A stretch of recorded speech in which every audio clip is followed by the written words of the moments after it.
ಶ್ರೀ ಗುರು ಬಸವಲಿಂಗಾಯ ನಮಃ. ವೇದಿಕೆಯಲ್ಲಿ ಪಾಲ್ಗೊಂಡಿರುವಂಥ ಎಲ್ಲ ಶರಣ ತಂದೆ ತಾಯಿಗಳ ಪವಿತ್ರ ಆತ್ಮಕ್ಕೆ ಶರಣಾರ್ಥಿಗಳು. ಕಳೆದ 2 ದಿನಗಳಿಂದ ನಾವು ವಚನಗಳಲ್ಲಿ ವಿಜ್ಞಾನದ ಕುರಿತಾಗಿ ಅನುಭಾವಿಕ ನೆಲೆಯೊಳಗೆ ನೋಡ್ತಾ ಬಂದಿದ್ದೇವೆ. ಪ್ರಾರಂಭದಲ್ಲಿ ವಚನಗಳಲ್ಲಿ ಖಗೋಳ ವಿಜ್ಞಾನದ ಕುರಿತಾಗಿ ವಚನಕಾರರ ನಿಲುವು ಏನಾಗಿತ್ತು ಹಾಗೂ ಆಧುನಿಕ ಖಗೋಳ ವಿಜ್ಞಾನಿಗಳ ಸಂಶೋಧನೆ ಏನಾಗಿತ್ತು ಅನ್ನೋದನ್ನು ಒಂದು ತುಲನಾತ್ಮಕವಾದಂತಹ ನೋಟವನ್ನು ನಾವು ನೋಡಿದ್ದೀವಿ. ಅದು ಆದ ನಂತರ ಗ್ರಹಗಳು ನಕ್ಷತ್ರಗಳು ಉಗಮ ಆಗುವವರೆಗೂ ಸಹ ಒಂದು ಏಕ ಅಣುವಿನಿಂದ ವಿಕಸನ ಹೊಂದಿ ಇಡೀ ಬ್ರಹ್ಮಾಂಡ ಉಂಟಾಯಿತು ಅನ್ನೋದನ್ನು ತಿಳಿಸಿಕೊಟ್ಟಂತಹ ವಚನಕಾರರು ಈ ಬ್ರಹ್ಮಾಂಡದ ಭಾಗವಾಗಿರುವಂತಹ ಸೌರವ್ಯೂಹದಲ್ಲಿ ನಾವು ವಾಸಿಸ್ತಾ ಇರುವಂತಹ ಈ ಭೂಮಿಯನ್ನು ಪರಿಗಣಿಸಿ ಭೂಮಿಯ ಮೇಲೆ ನಡೀತಾ ಇರುವಂತಹ ಚಟುವಟಿಕೆಗಳು, ಅದು ಭೂಮಿಯ ಮೇಲಿನ ಸ್ವರೂಪ ಅಂತಂದರೆ ವಿವಿಧ ಸಾಗರಗಳ ಬಗ್ಗೆ, ಖಂಡಗಳ ಬಗ್ಗೆ, ಭೂಮಿಯ ಗರ್ಭದ ಒಳಗಡೆ ಇರುವಂತಹ ಅನೇಕ ಖನಿಜಗಳ ಬಗ್ಗೆ, ಭೂಕಂಪಗಳ ಬಗ್ಗೆ, ಜ್ವಾಲಾಮುಖಿಗಳ ಬಗ್ಗೆ, ಹೀಗೆ ಅನೇಕ ರೀತಿಯಾದಂತಹ ಭೂಮಿಗೆ ಸಂಬಂಧಪಟ್ಟಂಥ ವಿದ್ಯಮಾನಗಳನ್ನು ಸಹ ತಮ್ಮ ವಚನದಲ್ಲಿ ಸೆರೆ ಹಿಡಿದಿರೋದನ್ನು ನಾವು ನೋಡಬಹುದು. ಆ ಕಾರಣಕ್ಕಾಗಿ ವಚನಕಾರರು ಗ್ರಹ ನಕ್ಷತ್ರಗಳನ್ನು ಅಧ್ಯಯನ ಮಾಡಿದ ಚಿಕಿತ್ಸಕ ದೃಷ್ಟಿಕೋನದಿಂದ ಭೂಮಿ ಮೇಲಿನ ಎಲ್ಲ ಚಟುವಟಿಕೆಗಳನ್ನು ಸಹ ಅಷ್ಟೇ ಕೂಲಂಕುಷವಾಗಿ ಗಮನಿಸಿದ್ರು ಅನ್ನೋದಕ್ಕೆ ಅವರ ವಚನಗಳು ನಮಗೆ ಸಾಕ್ಷಿಯನ್ನು ನೀಡುತ್ತವೆ. ಈ ಭೂಮಿಯ ಕುರಿತಾಗಿ, ಈ ಭೂಗೋಳದ ಕುರಿತಾಗಿ ನಮ್ಮ ಭಾರತೀಯ ದಾರ್ಶನಿಕರು, ವಿಜ್ಞಾನಿಗಳು ಏನೇನ್ನ ಸಂಶೋಧಿಸಿದ್ರು ಅಂದರೆ, ಇಲ್ಲಿ ಒಟ್ಟಾರೆಯಾಗಿ ನಾವು ವಚನಕಾರರನ್ನ ನೇರವಾಗಿ ನೋಡೋದಕ್ಕಿಂತ ಪೂರ್ವದಲ್ಲಿ 12ನೇ ಶತಮಾನಕ್ಕಿಂತಲೂ ಪೂರ್ವದಲ್ಲಿ ಆ ವಿಷಯಕ್ಕೆ ಸಂಬಂಧಪಟ್ಟಂಥ ತಿಳುವಳಿಕೆ ಏನಿತ್ತು, ಆ ನಂತರ 12ನೇ ಶತಮಾನದ ಬಸವಾದಿ ಶರಣರ ತಿಳುವಳಿಕೆ ಏನಿತ್ತು ಅನ್ನೋದನ್ನು ನಾವು ಹೋಲಿಕೆ ಮಾಡಿ ನೋಡಿದಾಗ ಬಸವಾದಿ ಶರಣರ ನಿಜವಾದಂತಹ ಒಂದು ಕಾರ್ಯದ ಪರಿಚಯ ನಮಗೆ ಆಗ್ತದೆ. ಆ ಕಾರಣಕ್ಕಾಗಿ ಈ ಭೂಗೋಳದವನ್ನು ನಾವು ಗಮನಿಸಕ್ಕಿಂತ ಪೂರ್ವದಲ್ಲಿ ಪ್ರಾಚೀನ ಭಾರತದ ಭೂಗೋಳ ಶಾಸ್ತ್ರಜ್ಞರು ಈ ಭೂಮಿಯ ಉಗಮದ ಬಗ್ಗೆ ಅನೇಕ ಸಿದ್ಧಾಂತಗಳನ್ನು ಮಂಡಿಸಿದ್ರು. ಅವುಗಳಲ್ಲಿ ಕೆಲವು ಅನಿಲಗಳ ವಸ್ತುಗಳು ಘನೀಕರಣಗೊಂಡು ಭೂಮಿ ಉಂಟಾಗೈತಿ ಅಂತೇಳಿ ಕೆಲವು ಜನ ಹೇಳಿದರೆ, ಇಲ್ಲ ಭೂಮಿಯ ಹೊರ ಪದರದಲ್ಲಿ ಕಲ್ಲಿನ ಬಂಡೆಗಳದಾವು, ಶಿಲಾ ಅಂತ ಕರೀತಾರೆ, ಅದು ಜೇಡಿ ಮಣ್ಣಿನಿಂದ ಮತ್ತು ಮರಳಿನಿಂದ ಕೂಡೈತಿ. ಹಾಗೆಯೇ ಇಲ್ಲಿ ಭೂಕಂಪಗಳು ಹೇಗೆ ಉಂಟಾಗ್ತವೆ ಅನ್ನೋದಕ್ಕೂ ಅನೇಕ ಸಿದ್ಧಾಂತಗಳನ್ನು ನಮ್ಮ 12ನೇ ಶತಮಾನಕ್ಕಿಂತ ಪೂರ್ವದಲ್ಲಿರುವಂಥ ಭಾರತೀಯ ಭೂಗೋಳಶಾಸ್ತ್ರಜ್ಞರು ಕಂಡುಕೊಂಡಿದ್ದರು. ಭೂಕಂಪಕ್ಕೆ ಸಂಬಂಧಪಟ್ಟಂಗೆ ಅವರ ಒಂದು ನಿಲುವು ಏನಿತ್ತಂದ್ರೆ, ವಾಯು ಮತ್ತು ನೀರು ಸೇರಿಕೊಂಡು ಭೂಕಂಪಗಳು ಉಂಟಾಗ್ತವೆ ಅನ್ನುವಂಥ ಒಂದು ನಂಬಿಕೆ ಅವ್ರದ್ದಾಗಿತ್ತು. ಹಾಗೆಯೇ ಭಾರತೀಯ ಭೂಗೋಳ ಜ್ಞಾನವನ್ನು ನಾವು ಕೌಟಿಲ್ಯನ ಪ್ರಸಿದ್ಧ ಗ್ರಂಥವಾಗಿರುವಂಥ ಅರ್ಥಶಾಸ್ತ್ರದಲ್ಲಿ ಕಾಣ್ತಾ ಹೋಗ್ತೀವಿ. ಅಲ್ಲಿ ಭಾರತದ ವಿವಿಧ ಪ್ರದೇಶಗಳ ಭೌಗೋಳಿಕ ಮತ್ತು ಮಾಹಿತಿಯನ್ನು ನಾವು ಆ ಕೌಟಿಲ್ಯನ ಅರ್ಥಶಾಸ್ತ್ರದಲ್ಲಿ ನಾವು ಕಾಣ್ತೀವಿ. ಅಷ್ಟೇ ಅಲ್ಲ, ಈ ಕಾಳಿದಾಸನ ಮೇಘದೂತ ಕಾದಂಬರಿಯಲ್ಲಿಯೂ ಸಹ ನಾವು ಭಾರತದ ವಿವಿಧ ಪ್ರದೇಶದಲ್ಲಿರುವಂಥ ಜನಾಂಗಗಳು, ಅಲ್ಲಿರುವಂಥ ಬೆಟ್ಟ ಗುಡ್ಡಗಳು, ಕಾಡುಗಳ ಬಗ್ಗೆ, ಜನರ ಜೀವನದ ಬಗ್ಗೆ, ಈ ರೀತಿಯಾದಂಥ ಹಲವಾರು ವಿಚಾರ ವಿದ್ಯಮಾನಗಳನ್ನು ಭೌಗೋಳಿಕವಾದಂಥ ಭಾರತದ ಬಗ್ಗೆ ಆ ಒಂದು ಗ್ರಂಥದಲ್ಲಿಯೂ ನಾವು ಕಾಣ್ತೀವಿ. ಅಷ್ಟೇ ಅಲ್ಲ, ಪುರಾಣಗಳಲ್ಲಿಯೂ ಸಹ ಈ ಭೂಮಿಯ ಮೇಲಿರುವಂಥ ಪ್ರದೇಶಗಳನ್ನು ದ್ವೀಪ ಅಂತಂದರೆ ನಾವು ಇವತ್ತು ಖಂಡಗಳು ಅಂತ ಕರಿತೀವಿಲ್ಲ, ಆ ರೀತಿಯಾಗಿ ಗುರುತಿಸ್ತಾ ಹೋಗ್ತಾರೆ. ಜಂಬೂ ದ್ವೀಪ, ಕ್ರೌಂಚ ದ್ವೀಪ, ಕುಶಾ ದ್ವೀಪ, ಪ್ಲಾಕ್ಷ ದ್ವೀಪ, ಪುಷ್ಕರ ದ್ವೀಪ, ಶಖಾ ದ್ವೀಪ, ಶಾಲ್ಮಲಾ ದ್ವೀಪ ಅಂಥೇಳಿ 7 ದ್ವೀಪಗಳನ್ನು, ಅಂದರೆ 7 ರೀತಿಯಾದಂಥ ಖಂಡಗಳನ್ನು ವರ್ಣಿಸಿರೋದನ್ನು ಸಹ ನಾವು ನೋಡ್ತೀವಿ. ಹೀಗೆ ಕ್ರಿಸ್ತಶಕ 300ರಿಂದ 350 ಮಧ್ಯದಲ್ಲಿ ಬಂದಿರುವಂತಹ ವಿಷ್ಣು ಧರ್ಮೋತ್ತರ ಪುರಾಣದಲ್ಲಿ ಮಾನವನ ದೈಹಿಕ ಬೆಳವಣಿಗೆಗೆ ಭೌಗೋಳಿಕತೆ ಹೇಗೆ ಸಂಬಂಧ ಆಗ್ತೈತೆ ಅನ್ನೋದಕ್ಕೆ ಅನೇಕ ಅಧ್ಯಾಯಗಳಲ್ಲಿ ವಿವರಿಸ್ತಾ ಹೋಗ್ತಾರೆ. ಅಷ್ಟೇ ಅಲ್ಲ, ನಮ್ಮ ಗಣಿತ ಶಾಸ್ತ್ರಜ್ಞರಾಗಿರುವಂಥ ವರಾಮಿಹಿರ ಅವರು ಗ್ರಹಗಳ ಚಲನೆ, ಮಳೆ, ಮೋಡ, ಈ ರೀತಿ ನೀರಿನ ರಚನೆ ಈ ವಿಚಾರಗಳನ್ನು ಸಹ ನಾವು ಕಾಣ್ತಾ ಹೋಗ್ತೀವಿ. ಹೆಚ್ಚು ನಮಗೆ ಭೂಮಿಯ ಬಗ್ಗೆ ಅಧ್ಯಯನ ಮಾಡಿರುವಂಥ ನಿಖರವಾಗಿರುವಂಥ ಒಂದು ಕೃತಿ ಯಾವುದು ಅಂತಂದರೆ ಖಗೋಳಶಾಸ್ತ್ರಜ್ಞ ಮತ್ತು ಗಣಿತಶಾಸ್ತ್ರಜ್ಞ ಆಗಿರುವಂಥ ಆರ್ಯಭಟ. ಅವನ ಆರ್ಯಭಟೀಯ ಅನ್ನುವಂಥ ಗ್ರಂಥದೊಳಗೆ ಅವತ್ತೇ ಭೂಮಿಯನ್ನು ಅಳತೆ ಮಾಡ್ತಾನೆ. ಭೂಮಿಯ ಸುತ್ತಳತೆ ಎಷ್ಟಿತ್ತು ಅಂತಂತ ಹೇಳೋದಕ್ಕೆ 24,835 ಮೈಲಿ ಇತ್ತು ಅಂತೇಳಿ ಅವನು ದಾಖಲೆ ಮಾಡ್ತಾನೆ. ಆದರೆ ಇವತ್ತಿನ ಆಧುನಿಕ ಭೂಗೋಳ ಶಾಸ್ತ್ರಜ್ಞರು ಅಳತೆ ಮಾಡಿರುವಂಥ ಭೂಮಿಯ ಸುತ್ತಳತೆ ಎಷ್ಟೈತೆ ಅಂದರೆ 24,902. ಅಂದ್ರೆ ನೋಡಿ ಎಷ್ಟು ಎಕ್ಸಾಕ್ಟ್ಲಿ ಬರೀ 0.2% ಅಷ್ಟೇ ಡಿಫ್ರೆನ್ಸ್ ಐತಿ. ಅವನು 24,834 ಮೈಲಿ 35 ಮೈಲಿ ಅಂಥೇಳಿ ಆರ್ಯಭಟ ಹೇಳಿದರೆ ಅದು ಇರೋದು 24,902 ಮೈಲಿ. ಹೀಗೆ ನಮ್ಮ ಭಾರತೀಯ ಧರ್ಮದೊಳಗಡೆ ಭಾರತೀಯತೆಯ ಒಳಗಡೆ ಈ ಭೂಗೋಳ ಜ್ಞಾನ ಬಹಳಷ್ಟು ನಿಖರವಾಗಿ ಬೆಳವಣಿಗೆ ಆಗಿತ್ತು ಅನ್ನೋದನ್ನು ನಾವು ಕಂಡ್ಕೋಬೋದು. ಇವಿಷ್ಟು 12ನೇ ಶತಮಾನಕ್ಕಿಂತ ಪೂರ್ವದಲ್ಲಿ ಭೌಗೋಳಿಕವಾಗಿರುವಂಥ ಈ ಭೂಮಿಯ ಬಗ್ಗೆ ನಮ್ಮ ಭಾರತೀಯರ ಜ್ಞಾನವನ್ನು ನೋಡಿದ್ರೆ, ಇನ್ನು 12ನೇ ಶತಮಾನಕ್ಕೆ ಬಂದರೆ ನಿನ್ನೆ ದಿನ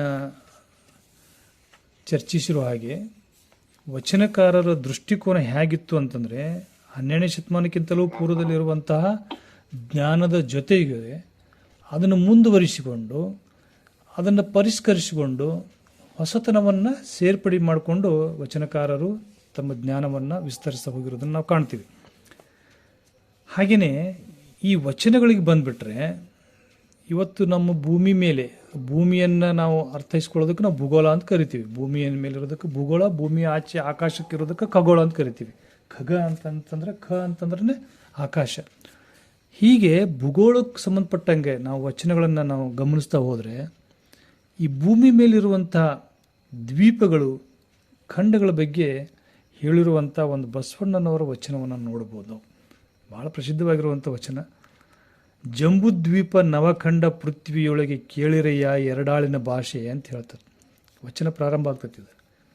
ಈ ವಚನದಲ್ಲಿ ಜಂಬೂದ್ವೀಪ ನವಖಂಡ ಅನ್ನುವಂಥದ್ದು ಈ ಪೃಥ್ವಿ ಒಳಗಡೆ ಇದಾವು ಅಂತ ಹೇಳ್ತಾರೆ. ಅಂದಮೇಲೆ ಈ ಜಂಬೂದ್ವೀಪ ಅನ್ನೋದು ಕುರಿತಾಗಿ ಬಹಳಷ್ಟು ವಚನಗಳಲ್ಲಿ ವಚನಕಾರ ಬಳಸ್ತಾ ಬರ್ತಾರೆ.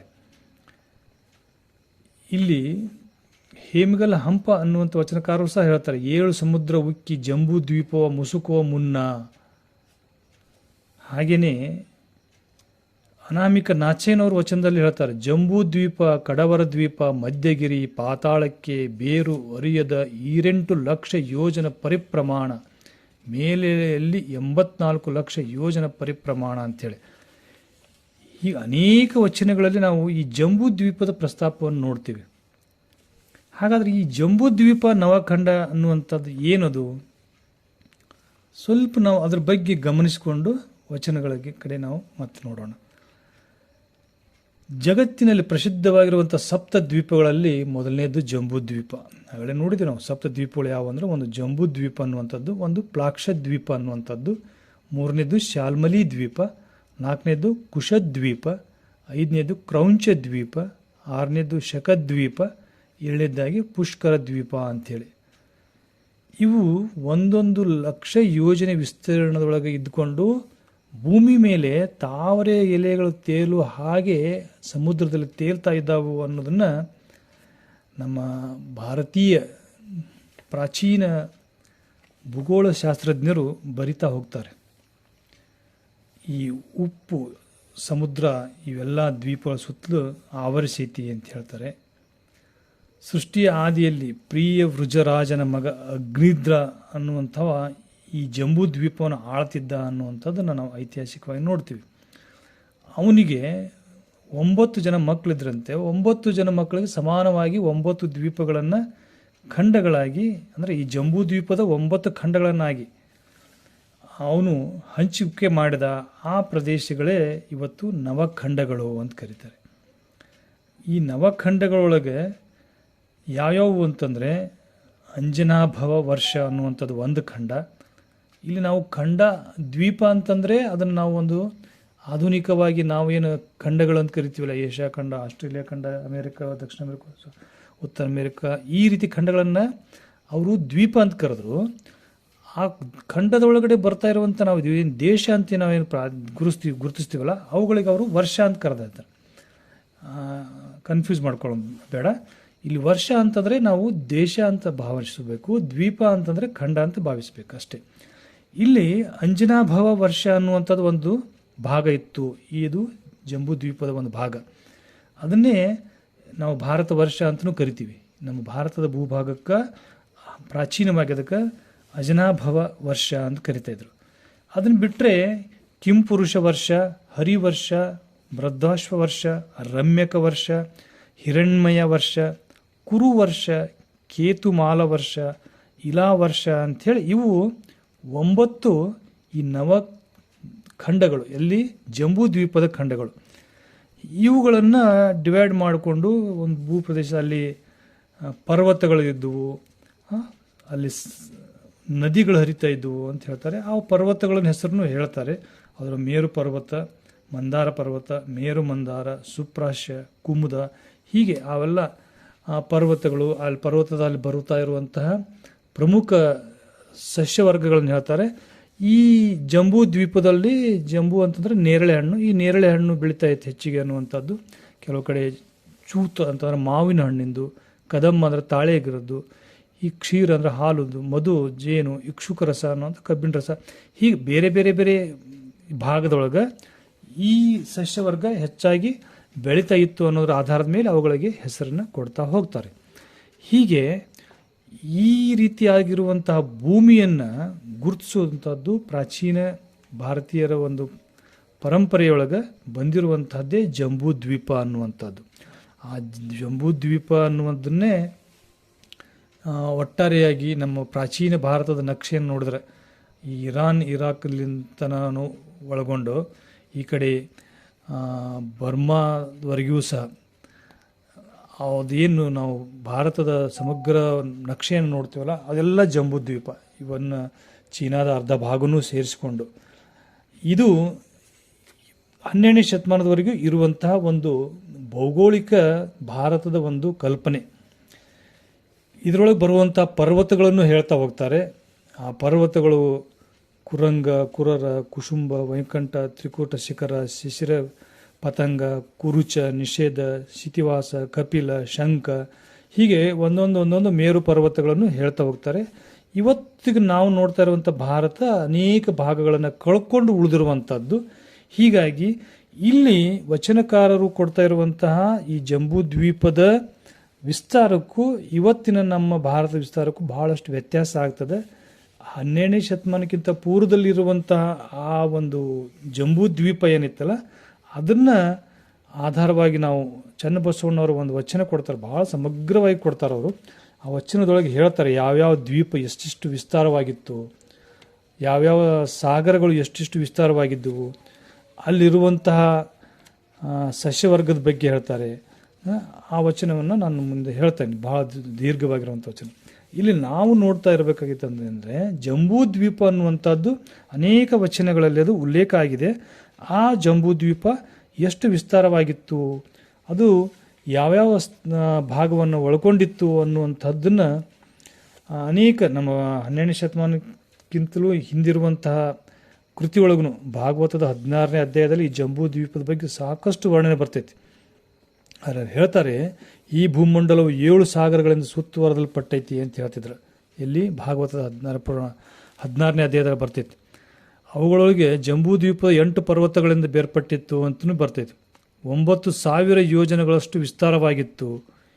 ಇಲ್ಲಿ ನವಖಂಡಗಳು ಈ 9 ವಿಭಾಗಗಳನ್ನು ಕರೆಯಲ್ಪಡುವಂಥ ಇಳಾವರ್ತ ಅನ್ನುವಂಥದ್ದನ್ನು ಇರುವಂಥ ಮೇರು ಪರ್ವತನೇ ಅದು 1,00,000 ಯೋಜನದಷ್ಟು ಅಗಲ ಮತ್ತು ಆಳವಾಗಿತ್ತು ಅಂತ ಹೇಳ್ತಾರೆ.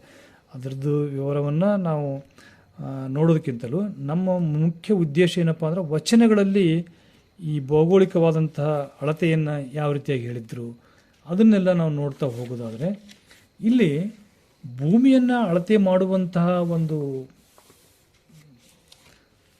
ಮಾನವದ ಬಗ್ಗೆ ನೋಡಿದರೆ ನಾವು ಇವತ್ತು ಕಿಲೋಮೀಟ್ರು, ಮೈಲು ಈ ಒಂದು ಮಾನವನ್ನು ಬಳಸ್ತೀವಿ. ಉದ್ದವನ್ನು ಅಳತೆ ಮಾಡೋದಕ್ಕೆ ನಾವು ಅತ್ಯಂತ ಸಣ್ಣದಾಗಿರುವಂಥ ಮಿಲಿಮೀಟರ್ಲಿಂದ ಪ್ರಾರಂಭ ಮಾಡ್ತೀವಿ.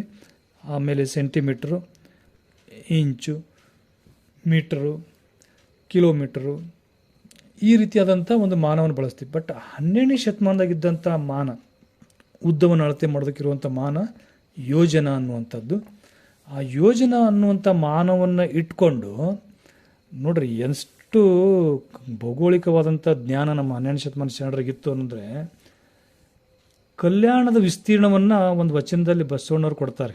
ಎಷ್ಟು ದೊಡ್ಡದಿತ್ತು ಕಲ್ಯಾಣ ಅಂದರೆ, ಭೂಮಿಯನ್ನು ಅಳತೆ ಮಾಡುವಂಥ ಪದ್ಧತಿ ಇವತ್ತು ನಾವು ಅತ್ಯಂತ ಚಿಕ್ಕ ಮಾನ ಮಿಲಿಮೀಟರ್ ಅಂತ ಹೇಳ್ತೀವಲ್ಲ, ಆವಾಗಿನದ ಚಿಕ್ಕ ಮಾನ ಯಾವುದಾಗಿತ್ತಪ್ಪ ಅಂದ್ರೆ ಅಂಗುಲ ಆಗಿತ್ತು. ಅಂಗುಲ ಅಂದರೆ ಬೆರಳು. ಒಂದು ಬೆರಳು ಅಂತಂದರೆ ಉದ್ದಕ್ಕೆ ಇಡೋದಲ್ಲ, ಅಡ್ಡ ಹಿಡಿದಾಗ ಒಂದು ಬೆರಳಿನ ಅಳತೆ ಏನಾಗ್ತಿತ್ತಲ್ಲ, ಅದು ಮಿನಿಮಮ್ ಒಂದು 5 ಸೆಂಟಿಮೀಟರ್ದಷ್ಟು ಆಗ್ಬೋದೇನೋ. ಆ ಒಂದು ಬೆರಳನ್ನು ಅವಾಗ ಮಿನಿಮಮ್ ಮೆಜರ್ಮೆಂಟದ್ದು ಯೂನಿಟ್ ಅಂತ ಕನ್ಸಿಡರ್ ಮಾಡಿದರು. ಸೊ ಆ ಯೂನಿಟನ್ನು ಇಟ್ಕೊಂಡು ಇಲ್ಲಿ ಒಂದು ವಚನದಲ್ಲಿ ಬಸವಣ್ಣವರು ಈ ಬೆರಳಿನ ಅಂಗುಲದ ಅಳತೆ ಆಧಾರವನ್ನು ವಿಸ್ತರಿಸ್ತಾ ಇಡೀ ಕಲ್ಯಾಣವನ್ನು ಅಳತೆ ಮಾಡಿ ಹೇಳ್ತಾರೆ. ವಚನ ಹೇಳ್ತೀನಿ ನೋಡ್ರಲ್ಲಿ, ಭಾಳ ಅದ್ಭುತವಾಗಿರುವಂಥ ವಚನ. ಬಹುಶಃ ಇದನ್ನು ಭಾಳಷ್ಟು ನಾವು ಯಾರೂ ಗಮನಿಸಿಲ್ಲ. ಇದನ್ನು ಗಮನಿಸಿದ್ದೇವಪ್ಪ ಅಂತಂದರೆ ಅವರ ಒಂದು ಭೂಮಿಯನ್ನು ಅಳತೆ ಮಾಡುವಂತಹ ಜ್ಞಾನಕ್ಕೆ ನಾವು ಶರಣಾಗ್ತಿದ್ವಿ. ವಚನ ಹೀಗಿದೆ: ಅಂಗುಲ 12 ಕೂಡಲು ಒಂದು ಗೇಣು. ತಾವೆಲ್ಲ ಫ್ರೀ ಇದ್ದರೆ ನಿಮ್ಮ ಕೈ ಬೆರಳುಗಳನ್ನು ಇಟ್ಕೊಂಡು ಅಳತೆ ಮಾಡಿರಿ. ಹೆಬ್ಬೆರಳು ಬಿಟ್ಟರೆ 2 ಕೈಗಳನ್ನು ಸೇರಿಸಿದರೆ ನಿಮಗೆ ಅರ್ಥ ಆಗ್ತದೆ ಅದು ಯಾವ ರೀತಿಯಾಗಿ ಇರ್ತೈತೆ ಅಂತಂದರೆ, ನಿಮ್ಮ ಬೆರಳುಗಳನ್ನು ಸೇರಿಸ್ತಾ ಹೋಗ್ರಿ, ಅವು 8 ಬೆರಳುಗಳಾಗ್ತವೆ. ಇನ್ನು 2 ಬೆರಳುಗಳದ್ದು ಅಷ್ಟು ಮೆಜರ್ಮೆಂಟ್ ಆಗುತ್ತಲ್ಲ, ಒಂದು ಗೇಣು ಅಂತಾರೆ. ಗೇಣು ಅಂದರೆ ಹೆಬ್ಬಟ್ಟು ಮತ್ತು ಕಿರುಬೆರಳು ನಡುವಿನ ಅಂತರ. ಬಸವಣ್ಣವ್ರು ಹೇಳಿರೋಂಥ ಈ ವಚನವನ್ನು ನಾವು ಪ್ರಾಕ್ಟಿಕಲಾಗಿ ಮಾಡ್ತಾ ಹೋದಾಗ ನಮ್ಗೆ ಅರ್ಥ ಆಗ್ತೈತಿ ಎಷ್ಟು ಡಿಸ್ಟೆನ್ಸ್ ಎಕ್ಸಾಕ್ಟ್ಲಿ ಇವರು ಮೆಜರ್ಮೆಂಟ್ ಮಾಡಿದ್ರು ಅನ್ನುವಂಥದ್ದು. ಅಂಗುಲ 12 ಕೂಡಲು ಒಂದು ಗೇಣು, ಗೇಣು 2 ಕೂಡಲು ಮೊಳ. ನೀವು ಫ್ರೀ ಇದ್ರೆ ನಿಮ್ಮ ಕೈಯೊಳಗೆ ಗೇಣಿಲ್ಲ ಹಾಕ್ಕೊಡ್ರಿ, ಅಂಗೈ ಒಂದು ಗೇಣು ಆಗ್ತೈತಿ. ಈ ಮಣಕಟ್ಟಿನಿಂದ ಹಿಡಿದು ಮೊಣಕೈವರೆಗೆ ಒಂದು ಗೇಣು ಆಕೈತಿ. ಎಷ್ಟು ಸ್ಪಷ್ಟ ಹೇಳ್ತಾರೆ ನೋಡ್ರಿ. ಗೇಣು 2 ಕೂಡಲು ಮೊಳ, ಮೊಳ 2 ಕೂಡಲು ಹಸ್ತ. ಹಸ್ತ ಅಂತಂದರೆ ಎದೆ ಭಾಗದಿಂದ ನಮ್ಮ ಒಂದು ಕೈ ಚಾಚಿದ ಕೈಯಿನ ತುದಿ ಬೆರಳಿಗೆ ಇರುವಂಥ ಒಂದು ಪ್ರಮಾಣಕ್ಕೆ ನಾವು ಹಸ್ತ ಅಂತ ಕರಿತಿದ್ರು ಅವಾಗ. ಅಂದರೆ 2 ಮೊಳ ಕೂಡಿದ್ರೆ ಒಂದು ಹಸ್ತ ಅಂತ. ಮೊಣಕೈಯನ್ನು ಮಣಿಸಿಕೊಂಡು ನೀವು ಭುಜಿಗೆ ಇಟ್ಟುಕೊಂಡಾಗ 1-2 ಭಾಗ ಆಗ್ತಾವೆ. ಅದನ್ನು ಚಾಚಿದ್ರೆ ಏನದಲ್ಲ ಒಂದು ಹಸ್ತ ಅಂತ ಕರೀತಾರೆ. ಹೇಳ್ತಾರೆ ಅಂಗುಲ 12 ಕೂಡಲು ಒಂದು ಗೇಣು, ಗೇಣು 2 ಕೂಡಲು ಒಂದು ಮೊಳ, ಮೊಳ 2 ಕೂಡಲು ಒಂದು ಹಸ್ತ, ಹಸ್ತ 2 ಕೂಡಲು ಒಂದು ಮಾರು. 2 ಕೈ ಚಾಚಿಬಿಟ್ರೆ ನಮ್ದು ಎಷ್ಟು ಡಿಸ್ಟೆನ್ಸ್ ಆಗ್ತೈತಲ್ಲ, ಅದಕ್ಕೆ ಏನಂತಾರವರು, ಒಂದು ಮಾರು 2, ಹಸ್ತ 2 ಕೂಡಲು ಒಂದು ಮಾರು, ಮಾರು 2 ಕೂಡಲು ಒಂದು ಜಂಗೆ. ಹೀಗೆ 2 ಮಾರಿನ ಡಿಸ್ಟೆನ್ಸ್ ಏನಾಗುತ್ತಲ್ಲ ಅದಕ್ಕೆ ಒಂದು ಜಂಗೆ ಅಂತ ಕರೀತಾರೆ. ಅಂಥ ಜಂಗೆ 770 ಕೂಡಿಸಿದ್ರೆ ಒಂದು ಪಾದಶ್ಚಯ ಅಂತ ಹೇಳ್ತಾರೆ. ನೋಡ್ರಿ ಹಾಗೆ ಮೆಜರ್ಮೆಂಟನ್ನು ಎಕ್ಸ್ಪಾಂಡ್ ಮಾಡ್ತಾ ಹೋದಾಗ 770 ಜಂಗೆ ಏನು ಡಿಸ್ಟೆನ್ಸ್ ಆಗ್ತೈತಲ್ಲ ಅದಕ್ಕೆ ಒಂದು ಪಾದಶ್ಚಯ ಅಂತ ಕರೀತಾರೆ ಅವರು. ಇಂಥ ಪಾದಶ್ಚಯ 2 ಕೂಡಿಬಿಟ್ರೆ ನೋಡ್ರಿ, ಪಾದಶ್ಚಯ 2800 ಕೂಡಿದ್ರೆ ಅದಕ್ಕೊಂದು ಕೂಗಳತೆ ಅಂತ ಕರೀತಾರೆ. ಅಳತೆ ಮಾಡೋದನ್ನ ಎಷ್ಟು ಸೈಂಟಿಫಿಕ್ ಆಗಿನೇ ಐತೆ ಅಂತಂದರೆ, ಈ ಪಾದಶ್ಚಯ ಅಂತ ಏನು ಡಿಸ್ಟೆನ್ಸ್ ನಾವು ಕನ್ಸಿಡರ್ ಮಾಡ್ಕೊಂಡೇವಲ್ಲ, ಈ ಡಿಸ್ಟೆನ್ಸ್ದ 2800ದಷ್ಟು ನಾವು ಟ್ರಾವೆಲ್ ಮಾಡಿದರೆ ಅದು ಒಂದು ಕೂಗಳತೆ ಅಂತ ಆಗ್ತೈತಿ. ನಾವೆಲ್ಲ ಗ್ರಾಮೀಣ ಭಾಗದಾಗಿದ್ದಾಗ ಹೊಲದಾಗ ಒಬ್ಬರು ಇನ್ನೊಂದೊಬ್ಬರು ಒದರುತ್ತಿದ್ರಲ್ಲ, ಕೂಗಿ ಕರಿತಿದ್ರಲ್ಲ, ಆ ಕೂಗಿನ ಕೇಳುವಂಥ ಡಿಸ್ಟೆನ್ಸನ್ನ ಇಲ್ಲಿ ಬಸವಣ್ಣವ್ರು ಹೇಳ್ತಾರೆ, ಕೂಗಳತೆ ಅಂತಾರೆ ಅದಕ್ಕೆ. ಅದು ಎಷ್ಟು ಇರ್ತೈತೆ ಅಂತ ಇಲ್ಲಿ ಹೇಳ್ತಾರೆ ಅವರು. ಇಂತಹ ಕೂಗಳತೆ 4 ಕೂಡಿದ್ರೆ ಒಂದು ಹರದಾರಿ ಅಂತ ಹೇಳ್ತಾರೆ ಅವರು. ಕೂಗಳತೆಯ 4 ಪಟ್ಟು ಏನಾಗುತ್ತೆ ಡಿಸ್ಟೆನ್ಸ್ ಕವರ್ ಆಗ್ತದಲ್ಲ ಅದಕ್ಕೆ ಒಂದು ಹರದಾರಿ ಅಂತ ಕರೀತಾರೆ. ಹರದಾರಿ 4 ಕೂಡಿದ್ರೆ ಒಂದು ಯೋಜನಾ ಅಂತ ಹೇಳ್ತಾರೆ. ಇದು ಭಾಳ ಇಂಪಾರ್ಟೆಂಟ್ ಇರುವಂಥ ಪಾಯಿಂಟ್. ಪ್ರಾಚೀನ ಭಾರತೀಯ ಎಲ್ಲ ಗ್ರಂಥದೊಳಗೆ ಡಿಸ್ಟೆನ್ಸ್ ಮೆಜರ್ಮೆಂಟ್ ಮಾಡೋದಕ್ಕೆ ಬಳಸಿರುವಂಥ ಮಾನ ಯೋಜನ. ಅದು ಎಷ್ಟು ಆಗ್ತೈತಿ ಯೋಜನಾ ಅನ್ನೋದಕ್ಕೆ ಇಲ್ಲಿ ಬಸವಣ್ಣವರು ಒಂದು ಅಂಗುಲದಿಂದ ಅದನ್ನು ಎಕ್ಸ್ಪಾಂಡ್ ಮಾಡ್ತಾ ಹೇಳ್ತಾರೆ. 4 ಹರದಾರಿ ಕೂಡಿದ್ರೆ ಆಗೋದು ಡಿಸ್ಟೆನ್ಸೇ ಒಂದು ಯೋಜನಾ ಅಂತ ಹೇಳ್ತಾರೆ.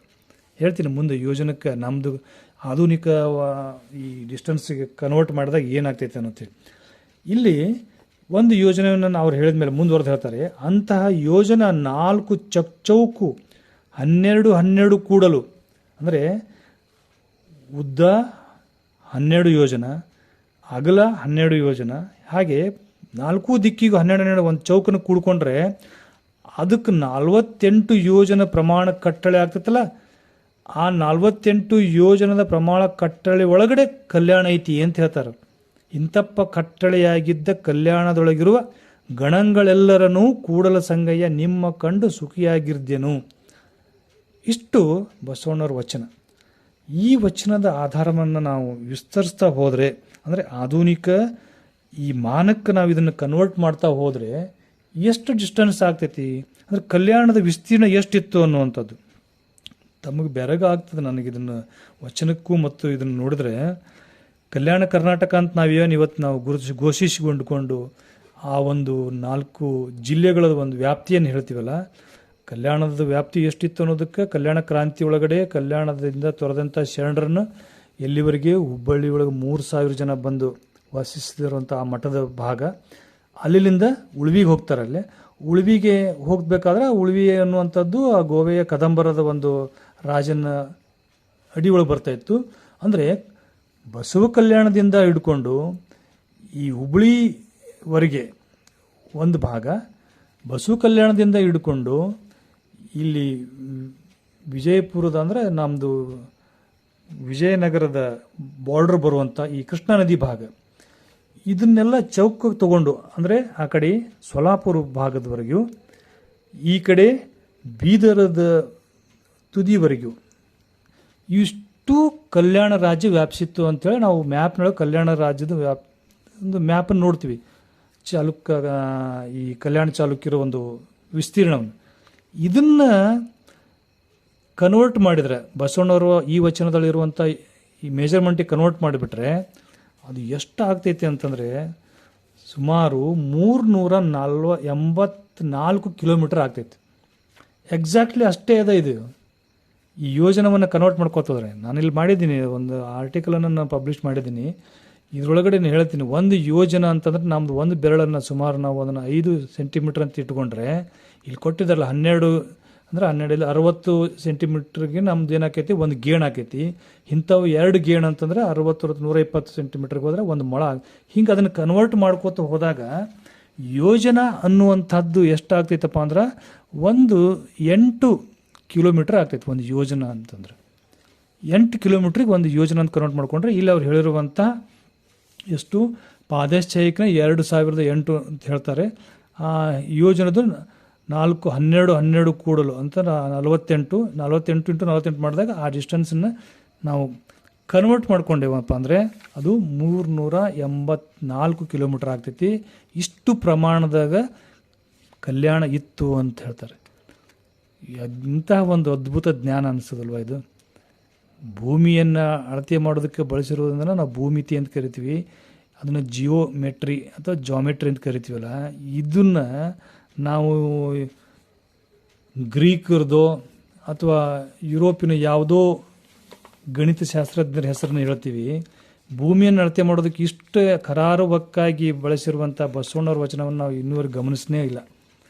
ಇದು ಭೌಗೋಳಿಕವಾಗಿ ನಮ್ಮ ಶರಣರು ಯಾವ ಹಂತಕ್ಕೆ ಭೂಮಿಯನ್ನು ಅಳತೆ ಮಾಡಿದರು, ಅದ್ಭುತವಾದಂಥ ಜ್ಞಾನವನ್ನು ಅವ್ರು ಹೊಂದಿದ್ರು.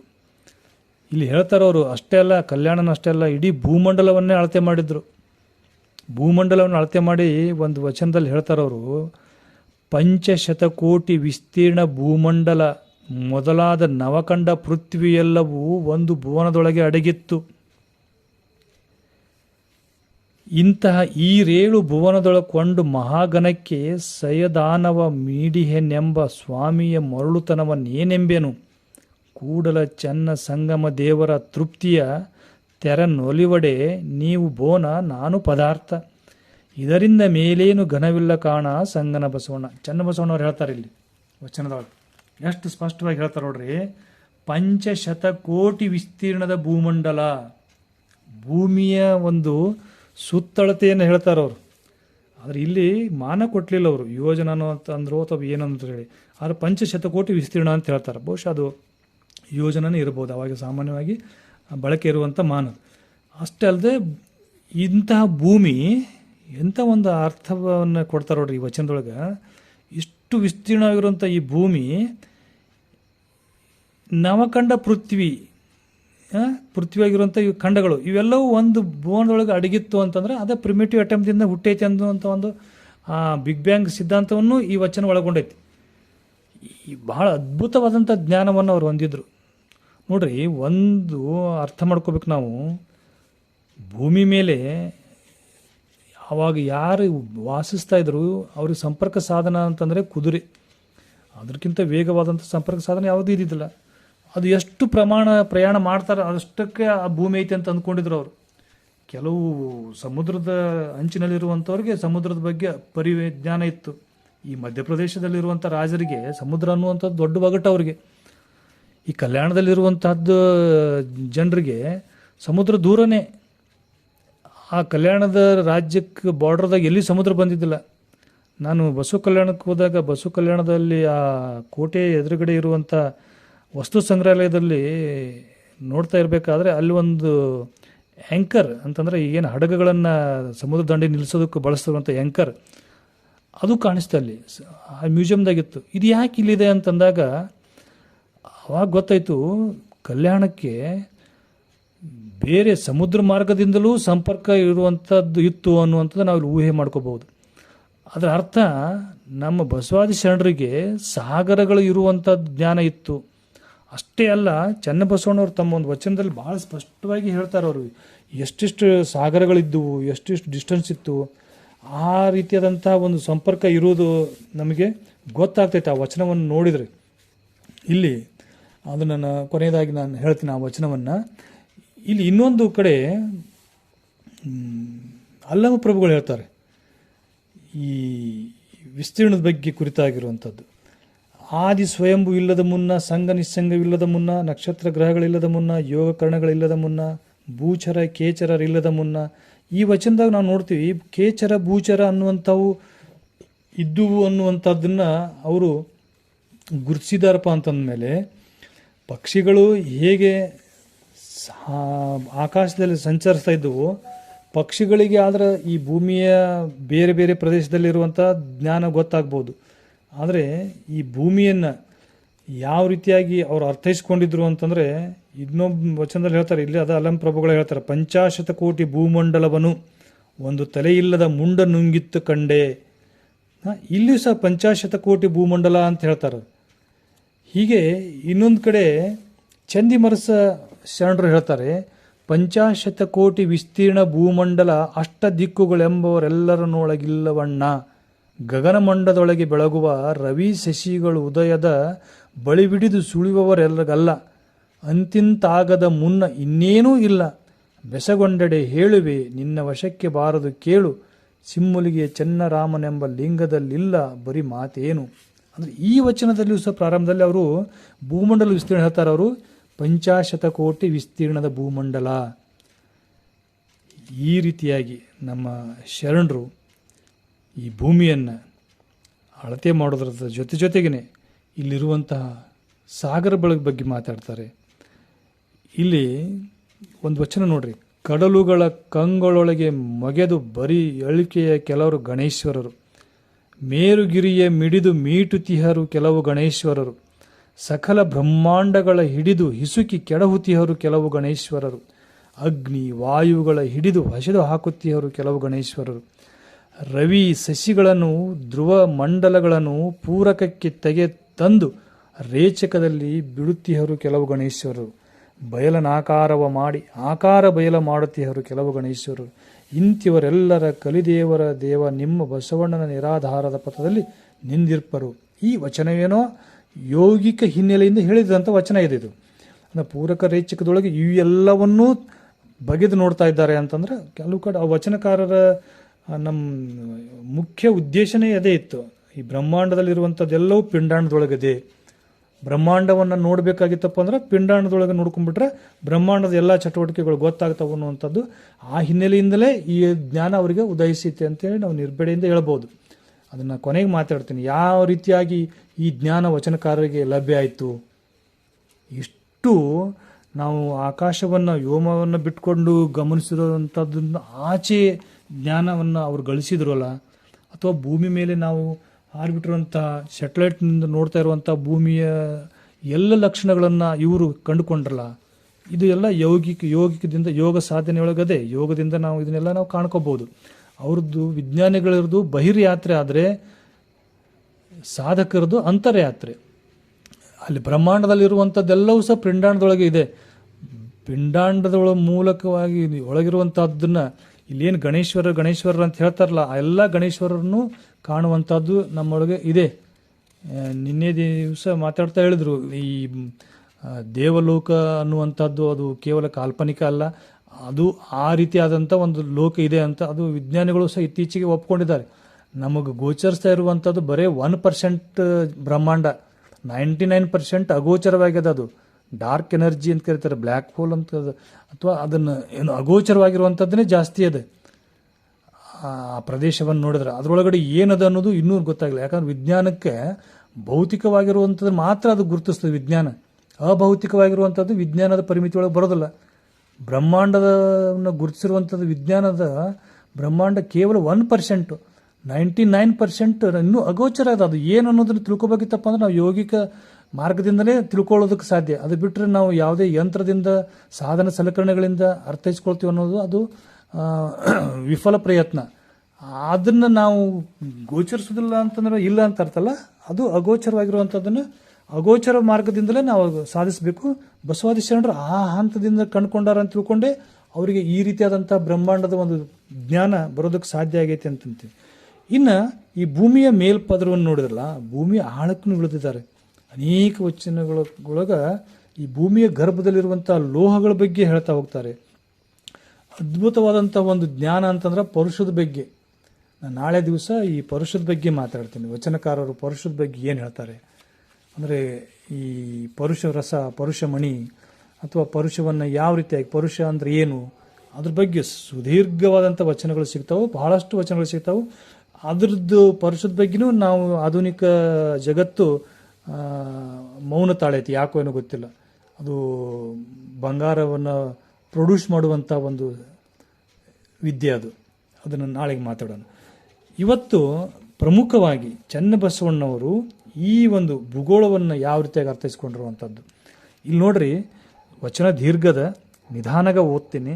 ಈ ವಚನವನ್ನು ಓದ್ತಾ ಹೋದ್ರಾಗ ಅದಕ್ಕೆ ಬಹುಶಃ ಎಕ್ಸ್ಪ್ಲೇಷನ್ ಬೇಡ ಅಂತ ಅನಿಸ್ತದೆ. ಆ ರೀತಿ ಇಷ್ಟು ಸ್ಪಷ್ಟವಾದಂಥ ಭೂಮಿಯನ್ನು ಅರ್ಥೈಸ್ಕೊಂಡಿದ್ರು. ನಮ್ಮ ಭೂಮಿ ಅನ್ನೋದು ಶಬ್ದದ ನಿಜವಾದ ಅರ್ಥ ಎಷ್ಟು ವಿಚಿತ್ರ ಅಂದರೆ 77% ನೀರೈತೆ. ಅದಕ್ಕೆ ಬರೀ ಒಂದು 30% ಅಷ್ಟೇ ಅದ್ರ ಮೇಲೆ ಭೂಮಿ ಅದ, ಆದರೂ ಅದಕ್ಕೆ ನಾವು ಭೂಮಿ ಅಂತ ಕರಿತೀವಿ. ಈ ನೀರಿನ ಮೇಲೆ ತೇಲ್ತಾ ಇರುವಂಥ ಈ ಭೂ ಪ್ರದೇಶದನ್ನು ಮತ್ತು ಆ ನೀರನ್ನು ಅಂದರೆ ಸಾಗರವನ್ನು ಎಷ್ಟು ಚನ್ನಬಸವಣ್ಣವರು ಹೆಸರಿಸ್ತಾ ಹೋಗ್ತಾರೆ ಅನ್ನೋದನ್ನು ನೋಡಿ.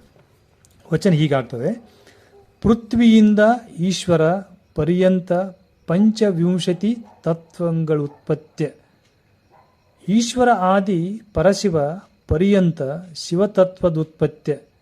ದೇವತಾದಿಗೆ ಜಗದಾದಿಗೆ ಪೃಥ್ವಿಯಾದಿಗೆ ಪಂಚವಿಂಶತಿ ತತ್ವಗಳು ಉತ್ಪತ್ತಿ ಪೇಳುವೆ ಹೇಳ್ತಾರೆ ಅವರು. ಈ 25 ತತ್ವಗಳು ಯಾವ ರೀತಿ ಅದಾವು, ಅವು ಏನೇನು ಪಂಚೀಕರಣದಿಂದ ಉಂಟಾಗ್ಯಾವ ಅನ್ನೋದು ಹೇಳ್ತಾರೆ.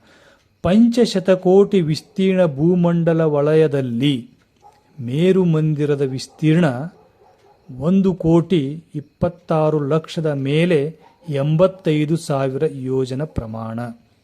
ಅಂದರೆ ಈ ಭೂಮಿ ಮೇಲಿರುವಂಥ ಮೇರು ಮಂದಿರದ ಹೈಟ್ ಹೇಳ್ತಾರೆ ಅವರು.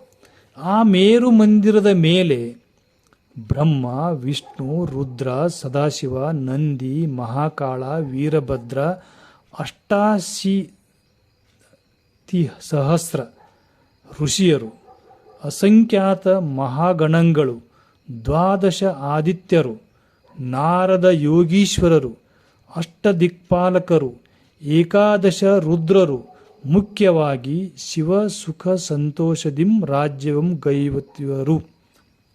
ಇದ್ರ ವಿವರಣೆಯನ್ನು ನೋಡೋಣ ನಂತರ. ಅವರು ಹೇಳ್ತಾ ಇರುವಂಥ ಆ ಋಷಿಗಳು ಯಾರು, ದ್ವಾದಶ ಆದಿತ್ಯರು ಯಾರು ಅಂದ್ರೆ 12 ನಕ್ಷತ್ರಗಳು ಬರ್ತಾವೆ. ಅವನ್ನೆಲ್ಲ ನಕ್ಷತ್ರ ಪುಂಜಗಳೇ ಅವೇನು ಪೌರಾಣಿಕವಾಗಿರುವಂಥ ಇದನ್ನಲ್ಲ. ನಾವು ಏನು ಆಕಾಶದೊಳಗೆ ನೋಡ್ತೀವಲ್ಲ ಆ ನಕ್ಷತ್ರ ಪುಂಜಗಳನ್ನೇ ಇಲ್ಲಿ ಹೇಳ್ತಾರೆ ಅವರು. ಅಸಂಖ್ಯಾತ ಮಹಾಗಣಗಳು ಅಂತಂದ್ರೆ ಅದು ಇನ್ಫೈನೈಟ್ ಆಗಿರುವಂಥ ಗ್ಯಾಲಾಕ್ಸಿಗಳ ಬಗ್ಗೆ ಹೇಳ್ತಾ ಇರುವಂಥದ್ದು.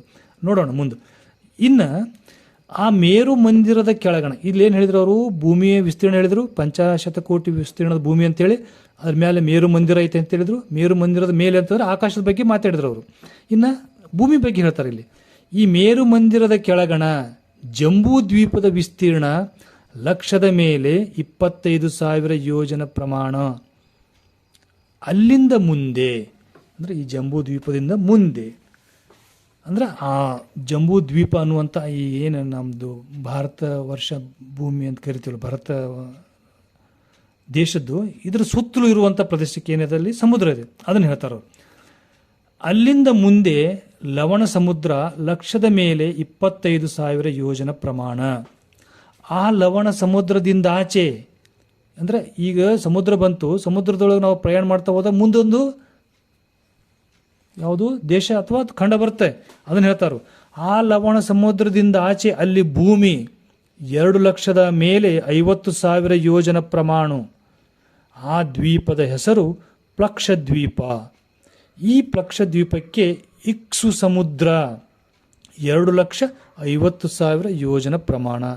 ನಮ್ಮ ಈ ಜಂಬೂ ದ್ವೀಪದಿಂದ ನಾವು ಪ್ರಯಾಣ ಮಾಡ್ತಾ ಮಾಡ್ತಾ ಹೋಗುವಂಥ ಸಮುದ್ರದ ವಿಸ್ತೀರ್ಣ ಹೇಳಿದರು. ಆ ಸಮುದ್ರದಿಂದ ಮುಂದೆ ನಮಗೊಂದು ದ್ವೀಪ ಸಿಗುತ್ತೆ, ಪ್ಲಕ್ಷು ದ್ವೀಪ ಅಂತೇಳಿ. ಆ ಪ್ಲಕ್ಷು ದ್ವೀಪವನ್ನು ಆವರಿಸಿಕೊಂಡಿರುವಂಥದ್ದು ಇಕ್ಸು ಸಮುದ್ರ. ಅದರ ವಿಸ್ತೀರ್ಣ 2,56,000 ಯೋಜನ. ಇನ್ನು ಅಲ್ಲಿಂದ ಆಚೆ ಭೂಮಿ 5 ಲಕ್ಷ ಯೋಜನ ಪ್ರಮಾಣ. ನಮ್ಮ ಮಾತ್ರ ಟ್ರಾವೆಲ್ ಮಾಡಿದ್ರೆ 5 ಲಕ್ಷ ಯೋಜನ ಪ್ರಮಾಣಕ್ಕೆ ಹೋದರೆ ಅಲ್ಲಿ ಒಂದು ದ್ವೀಪ ಸಿಗುತ್ತೆ. ಆ ದ್ವೀಪದ ಹೆಸರು ಶಾಲ್ಮಿಲಾ ದ್ವೀಪ. ಶಾಲ್ಮಿಲಾ ದ್ವೀಪಕ್ಕೆ ಮಧು ಸಮುದ್ರ 5 ಲಕ್ಷ ಯೋಜನ ಪ್ರಮಾಣ. ಅದರಿಂದ ಆಚೆ ಭೂಮಿ 10 ಲಕ್ಷ ಯೋಜನ ಪ್ರಮಾಣ. ಆ ದ್ವೀಪಕ್ಕೆ ಹೆಸರು ಕುಶದ್ವೀಪ. ಕುಶದ್ವೀಪಕ್ಕೆ ಘೃತ ಸಮುದ್ರ 10 ಲಕ್ಷ ಯೋಜನ ಪ್ರಮಾಣ. ಅಲ್ಲಿಂದ ಭೂಮಿ 25 ಲಕ್ಷ ಯೋಜನ ಪ್ರಮಾಣ. ಆ ದ್ವೀಪದ ಹೆಸರು ಶಾಖದ್ವೀಪ. ಶಾಖದ್ವೀಪಕ್ಕೆ ದದೀಸ ಸಮುದ್ರ 40 ಲಕ್ಷ ಯೋಜನ ಪ್ರಮಾಣ. ಅಲ್ಲಿಂದಾಚೆ ಭೂಮಿ 40 ಲಕ್ಷ ಯೋಜನ ಪ್ರಮಾಣ. ಆ ದ್ವೀಪದ ಹೆಸರು ಕಾರಂಜ ದ್ವೀಪ. ಈ ಕಾರಂಜ ದ್ವೀಪಕ್ಕೆ ಕ್ಷೀರ ಸಮುದ್ರ 40 ಲಕ್ಷ ಯೋಜನ ಪ್ರಮಾಣ. ಅಲ್ಲಿಂದಾಚೆ ಭೂಮಿ 80 ಲಕ್ಷ ಯೋಜನ ಪ್ರಮಾಣ. ಆ ದ್ವೀಪದ ಹೆಸರು ಪುಷ್ಕರ ದ್ವೀಪ. ಪುಷ್ಕರ ದ್ವೀಪಕ್ಕೆ ಸ್ವಾದೋದಕ ಸಮುದ್ರ 80 ಲಕ್ಷ ಯೋಜನ ಪ್ರಮಾಣ. ಅಲ್ಲಿಂದತ್ತ ಲೋಕಾಲೋಕ ಪರ್ವತಾಕಾರವಾಗಿಪ್ಪದು. ಇಂತಿ ಸಪ್ತ ಸಮುದ್ರಗಳು ಸಪ್ತ ದ್ವೀಪಗಳ ಪ್ರಮಾಣವೊಂದಾಗಿ ಮೇಳೈಸಿದಡೆ 3 ಕೋಟಿ 17,50,000 ಯೋಜನ ಪರಿಮಾಣಿನ ಕಟ್ಟಳೆಯಾಯಿತು. ಮತ್ತಲ್ಲಿಂದ ಭೂಮಂಡಲ ಉಂಟೆರೆ ಎಂದಡೆ ಉಂಟು. ಇದಿಷ್ಟು ಭೂಮಿ ಮುಗಿತಲ್ರಿ. ಭೂಮಿ ಮುಗಿದ್ಮೇಲೆ ಮತ್ತೆ ಭೂಮಿ ಐತೇನೋ ಅಂತ ಕೇಳ್ತಾರೆ. ಅಂದ್ರೆ ಆಕಾಶ ಕಡೆ ಹೋದ್ರೆ ಅಲ್ಲಿ ಭೂಮಿ ಐತೆ ಅಂತ ಹೇಳ್ತಾರೆ. ಎಂಥ ಜ್ಞಾನ ನೋಡ್ರಿ. 400 ಕೋಟಿ ಯೋಜನ ಹೇಮಿರ್ಪ್ ಅಲ್ಲಿಂದತ್ತ ಭೂಮಂಡಲ ಉಂಟೆರೆ ಎಂದಡೆ ಉಂಟು. 10 ಕೋಟಿ 20 ಲಕ್ಷ ಯೋಜನ ಪ್ರಮಾಣ ಹೇಮ ಬೆಟ್ಟ. ಮತ್ತಲ್ಲಿಂದ ಭೂಮಂಡಲ ಉಂಟೆ ಎಂದರೆ ಉಂಟು. 75 ಕೋಟಿ 35,65,000 ಯೋಜನ ಪ್ರಮಾಣ ವಲಯದಲ್ಲಿ ಅಂಧಕಾರವಾಗಿ. ನೋಡ್ರಿ, ಆಕಾಶದೊಳಗೆ ಅಷ್ಟು ಡಿಸ್ಟೆನ್ಸ್ ಟ್ರಾವೆಲ್ ಮಾಡಿದ್ರೆ ನಿಮ್ಗೆ ಏನೂ ಇಲ್ಲ, ಅಂಧಕಾರ ಐತೆ ಅಂತ ಹೇಳ್ತಾರೆ. ಅಲ್ಲಿಂದ ಮತ್ತೇನು ಸಿಗುತ್ತೆ ನಮಗೆ? ಸೂರ್ಯ ಚಂದ್ರರ ಬೆಳಗಿಲ್ಲ. ಇಂಥವನ್ನೆಲ್ಲವನ್ನೊಂದಾಗಿ ಮೇಳೈಸಿದಡೆ 500 ಕೋಟಿ ಯೋಜನ ಪ್ರಮಾಣ ಪರಿಪ್ರಮಾಣ ಕಟ್ಟಳೆಯಾಗಿತ್ತು. ಆ ಮೇರುವಿನ ಒಂದು ದಿಕ್ಕಿನ ಪ್ರಮಾಣ ಆ ಮೇರುವಿನ ಪ್ರದಕ್ಷಿಣವಾಗಿ, ಶಬ್ದ ನೋಡ್ರಿ, ಪ್ರದಕ್ಷಿಣವಾಗಿ 8 ದಳದಲ್ಲಿ 8 ಪಂಚಶತಕೋಟಿ ಯೋಜನ ವಿಸ್ತೀರ್ಣವಾಯಿತು. ಇದನ್ನು ದಿವಸದೊಳಗೆ ಸೂರ್ಯ ತಿರುಗುವನು, ರಾತ್ರಿ ಒಳಗೆ ಚಂದ್ರ ತಿರುಗುವನು. ಈ ಡಿಸ್ಟೆನ್ಸ್ನಾಗ ಯಾವುದೂ ಆಕಾಶಕಾಯಗಳಿಲ್ಲ ಅಂತ ಹೇಳ್ತಾರೆ. 27 ನಕ್ಷತ್ರ, ಧ್ರುವಮಂಡಲ, ಸಪ್ತ ಋಷಿಯರು, ರಾಹುಕೇತು, ನವಗ್ರಹ ಇಂಥವೆಲ್ಲರ ಆ ಮೇರು ಮಂದಿರದ ಹೊಸ ಪ್ರದಕ್ಷಿಣ ದಿವರಾತ್ರಿ ಎಲ್ಲ ತಿರುಗಿ ಬಹರು. ಇವರೆಲ್ಲರ ಪ್ರಮಾಣವನ್ನು ಮಹಕ್ಕೆ ಮಹವಾಗಿಪ್ಪ ಶರಣಸ್ಥಳದವರು ಬಲ್ಲರು. ಯಾರಿಗಿದು ಐಡಿಯಾ ಆಗ್ತದೆ ಅಂದರೆ ಶರಣಸ್ಥಳದಾಗ ಇರುವಂಥವ್ರಿಗೆ ಇದು ಗೊತ್ತಾಗ್ತೈತೆ ಅಂತ ಹೇಳ್ತಾರೆ. ಪ್ರಭುದೇವರು, ಸಿದ್ದರಾಮದೇವರು, ಸಾಮವೇದಿಗಳು, ಆದಿಲಿಂಗ, ಅನಾದಿಶರಣ, ಪೂರ್ವಾಚಾರಿ ಸಂಗನ ಬಸವಣ್ಣನು ಕಟ್ಟಿದ ಕಟ್ಟಳೆಯೊಳಗೆ ಜ್ಯೋತಿ ಜ್ಞಾನದವರು ಕಾಲ, ಜ್ಯೋತಿಷ್ಯ, ಗ್ರಹಣ, ಸಂಕ್ರಮಣ, ತಿಥಿ, ವಾರ, ನಕ್ಷತ್ರ, ಯೋಗ, ಕರ್ಣ, ಸಂವತ್ಸರ ಇವೆಲ್ಲವೂ ಕೂಡಲ ಚೆನ್ನ ಸಂಗನಲ್ಲಿ ಬಸವಣ್ಣ ಕಟ್ಟಿದ ಕಟ್ಟಳೆ ಅಂತ ಹೇಳ್ತಾರೆ. ಇಷ್ಟು ವಚನ ನಮಗೆ ಈ ಭೂಮಿಯ ಮೇಲ್ಗಡೆ ಇರುವಂತಹ ವಿಸ್ತೀರ್ಣ, ಭೂಮಿಯ ಆಚೆ ಆಕಾಶದಲ್ಲಿರುವಂಥ ವಿಸ್ತೀರ್ಣ ನೀಡ್ತಾ ಬರ್ತಾ ಇದೆ. ಈ ವಚನವನ್ನು ವಿಸ್ತೀರ್ಣ ಮಾಡ್ತಾ ಹೋದರೆ 510 ಮಿಲಿಯನ್ ಚದರ ಭೂಮಿಯ ವಿಸ್ತೀರ್ಣ ಅಂತ ಆಧುನಿಕ ವಿಜ್ಞಾನಿಗಳು ಹೇಳ್ತಾರೆ. 510 ಮಿಲಿಯನ್ ಅಂತ ಹೇಳ್ತಾರೆ, ಅವ್ರು ಹೇಳ್ತಾರೆ ಪಂಚಶತಕೋಟಿ ಅಂತ ಹೇಳ್ತಾರೆ. ಎಷ್ಟು ಸಾಮ್ಯತೆ ಐತಿ ಇಲ್ಲೇ ನಾವು ಅರ್ಥ ಮಾಡ್ಕೋಬೇಕು. ಈ ವಚನದಲ್ಲಿ ಬಂದಿರುವಂಥ ಎಲ್ಲ ಪ್ರಮಾಣವು ಸಹ ಈ ಒಂದೇ ಲೈನ್ನೇ ಮ್ಯಾಚ್ ಆಗೈತಪ್ಪ ಅಂದಮೇಲೆ ಉಳಿದುದೆಲ್ಲವೂ ಅಷ್ಟೇ ಮ್ಯಾಚ್ ಆಗ್ತಾವೆ. ಅದ್ರ ಬಗ್ಗೆ ಸುದೀರ್ಘವಾಗಿ ನಾನು ಬರೆದಿದ್ದೀನಿ, ಯಾವ್ಯಾವ ಖಂಡಗಳು, ಅಲ್ಲಿ ಹೇಳಿರುವಂಥ ಖಂಡ ಯಾವುದು, ಇತ್ತೀಚೆಗೆ ನಾವು ಕಂಡುಕೊಂಡಿರುವಂಥ ಖಂಡಗಳು ಯಾವ್ಯಾವು, ಯಾವ ಖಂಡದಿಂದ ಯಾವ ಖಂಡಕ್ಕೆ ಡಿಸ್ಟೆನ್ಸ್ ಎಷ್ಟಿದೆ, ಅವೆಲ್ಲವನ್ನು ಚನ್ನಬಸವಣ್ಣರು ಕೊಟ್ಟಿರುವಂಥ ಯೋಜನೆಯನ್ನು ಆಧುನಿಕ ಕಿಲೋಮೀಟರ್ ಕನ್ವರ್ಟ್ ಮಾಡಿದಾಗ ಎಕ್ಸಾಕ್ಟ್ಲಿ ಅಂದರೆ ಅದು ಸ್ವಲ್ಪ ನಿಯರ್ ಬೈ ಒಂದು 150 ಕಿಲೋಮೀಟರ್ ಡಿಸ್ಟೆನ್ಸ್ನಲ್ಲೇ ಎಲ್ಲ ಸಾಗರಗಳು ಬರ್ತವೆ. ಅಷ್ಟೇ ಡಿಸ್ಟೆನ್ಸ್ನಲ್ಲಿ ಆ ಸಾಗರದ ವಿಸ್ತೀರ್ಣ ಆಗ್ತದೆ. ಆ ಹೇಳಿರುವಂಥ ದ್ವೀಪಗಳು ಅಂತಂದರೆ ಖಂಡಗಳು, ಆ ಖಂಡಗಳನ್ನು ಅಷ್ಟೇ ಇದಾಗ್ತದೆ. ಆಧುನಿಕ ಅವ್ರು ಹೇಳಿರುವಂಥಕ್ಕೂ ನಮ್ಮದು ಆಧುನಿಕ ಇರುವಂಥ ಖಂಡಗಳು ಇಲ್ಲಿ ನೋಡ್ರಿ. ಏಷ್ಯಾ ಖಂಡ 4,40,30,000 ಚದರ ಕಿಲೋಮೀಟರ್ ಬರ್ತೈತಿ. ಯುರೋಪ್ ಖಂಡ, ಆಫ್ರಿಕಾ ಖಂಡ, ಉತ್ತರ ಅಮೆರಿಕ ಖಂಡ, ದಕ್ಷಿಣ ಅಮೆರಿಕ ಖಂಡ, ಆಸ್ಟ್ರೇಲಿಯಾ ಖಂಡ, ಇವು 7 ಖಂಡಗಳು ಅವ್ರು ಹೇಳ್ತಾರೆ. ಆ 7 ಖಂಡಗಳು ಸಮುದ್ರಗಳು ಹೇಳ್ತಾರೆ. ಅವರು ಹೇಳ್ತಾ ಇರುವಂಥ ಲವಣ ಸಮುದ್ರ, ಇಕ್ಷು ಸಮುದ್ರ, ಕೃತ ಸಮುದ್ರ, ಕ್ಷೀರ ಸಮುದ್ರ, ಸಾಧೋದಕ ಸಮುದ್ರ, ಇವುಗಳನ್ನು ನಾವು ಇತ್ತೀಚೆಗೆ ನೋಡ್ಕೊಂಡು ಬಿಟ್ರೆ ಶಾಂತ ಸಾಗರ, ಅಟ್ಲಾಂಟಿಕ್ ಸಾಗರ, ಹಿಂದೂ ಮಹಾಸಾಗರ, ಆರ್ಕಿಟಿಕ್ ಸಾಗರ, ದಕ್ಷಿಣ ಚೀನಾದ ಸಮುದ್ರ, ಕೆರೆಬಿಯನ್ ಸಮುದ್ರ, ಮೆಡಿಟೇರಿಯನ್ ಸಮುದ್ರ, ಇವುಗಳ ಡಿಸ್ಟೆನ್ಸ್ಗೂ ಸ್ವಲ್ಪ ಸಾಮೀಪ್ಯತೆ ಐತಿ. ಹೀಗೆ ಈ ಎಲ್ಲವನ್ನು ನಾವು ವಿಚಾರ ಮಾಡಿ ನೋಡಿದಾಗ ನಮ್ಮ ವಚನಕಾರರು ಈ ತಮ್ಮ ಇಷ್ಟಲಿಂಗದ ಮೂಲಕವಾಗಿ ಯೋಗದ ಮೂಲಕವಾಗಿ ಕಂಡುಕೊಂಡಿರುವಂತಹದ್ದು ಜ್ಞಾನ ಆಧುನಿಕ ವಿಜ್ಞಾನಿಗಳು ಕಂಡುಕೊಂಡಿರುವಂಥ ಜ್ಞಾನಕ್ಕೆ ಸಾಮೀಪ್ಯತೆ ಐತಿ ಅನ್ನುವಂಥದ್ದು ವಚನಗಳನ್ನು ನಾವು ನೋಡಿದ್ರೆ ನಮಗೆ ಅರ್ಥ ಆಗ್ತೈತಿ. ಹಾಗಾಗಿ ನಮ್ಮ ವಚನಕಾರರ ಖಗೋಳ ಜ್ಞಾನ ಅದ್ಭುತವಾಗಿರುವಂಥ ಜ್ಞಾನ ಅಂತ ಹೇಳಿ ನಾವು ಭಾವಿಸಬೇಕಾಗ್ತದೆ. ಇನ್ನೊಂದಿಷ್ಟು ವಚನಕಾರರ